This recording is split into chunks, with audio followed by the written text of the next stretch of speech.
Hello everyone, আসসালামু আলাইকুম। নুডলসের সাথে ডিম দিয়ে ঝটপট তৈরি করে নিন খুবই মজার এই রেসিপিটি।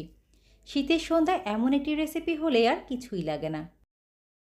একটি প্যানের মধ্যে 1 টেবিল চামচ পরিমাণ তেল দিয়ে এরপর 1 চা চামচ দিয়ে দিলাম রসুন কুচি। রসুনটাকে কিছুটা ভেজে নেওয়ার পর একটা মিডিয়াম সাইজের টমেটো কুচি দিয়ে দিলাম। সাথে 1/4 কাপ দিয়ে দিলাম গাজর কুচি। এবার এগুলোকে আমি প্রায় 2 মিনিটের মতো ভেজে নেব। এতে করে গাজরটা হাফ সিদ্ধ হয়ে যাবে আর টমেটোটাও নরম হয়ে গলে যাবে। এটা ভাজা হয়ে গেলে এর মধ্যে আমি নুডলস দিয়ে দিব। এখানে আপনারা যে কোনো ধরনের নুডলস ব্যবহার করতে পারেন। নুডলসটাকে আমি ভেঙে দিয়ে দিলাম। এই রেসিপির জন্য আমি 2টা নুডলস ব্যবহার করেছি। এখন সবজির সাথে নুডলসটাকে খুব ভালোভাবে মিশিয়ে নিব। সবজির সাথে নুডলসটাকে মিশিয়ে নেওয়ার পর এখানে পানি দিয়ে দিচ্ছি 3 কাপের মতো।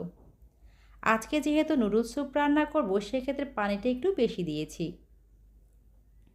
এবার টমেটো সস দিয়ে দিলাম 2 টেবিল চামচের মতো। 1 টেবিল চামচ দিয়ে দিচ্ছি সয়া সস।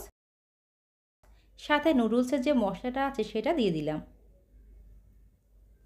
আর স্বাদ মতো 1/4 চা চামচ দিয়ে দিচ্ছি লবণ। নুডলসটা সিদ্ধ হতে থাক, এরই মাঝে আমি 2 টেবিল চামচ কর্নফ্লাওয়ারের সাথে অল্প কিছুটা পানি মিশিয়ে একটা মিশ্রণ তৈরি করে নেব। 2টা নুডলসের সাথে 2 চা চামচ কর্নফ্লাওয়ার ব্যবহার করেছি।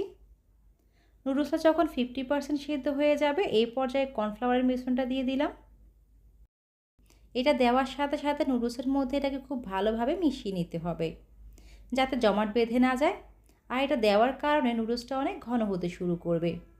এবার এর সাথে 2টা ডিম ভেঙে দিয়ে দিচ্ছি।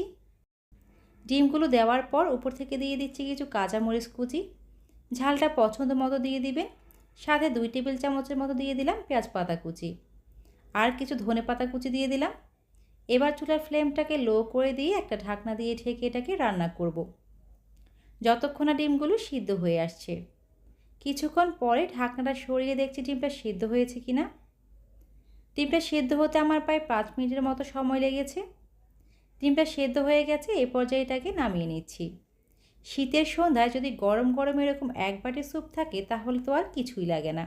সবসময় একইভাবে যাদের নুডলস খেতে ভালো লাগে না, একবার এভাবে তৈরি করে দেখবেন, আপনি এই স্যুপের ফ্যান হয়ে যাবেন।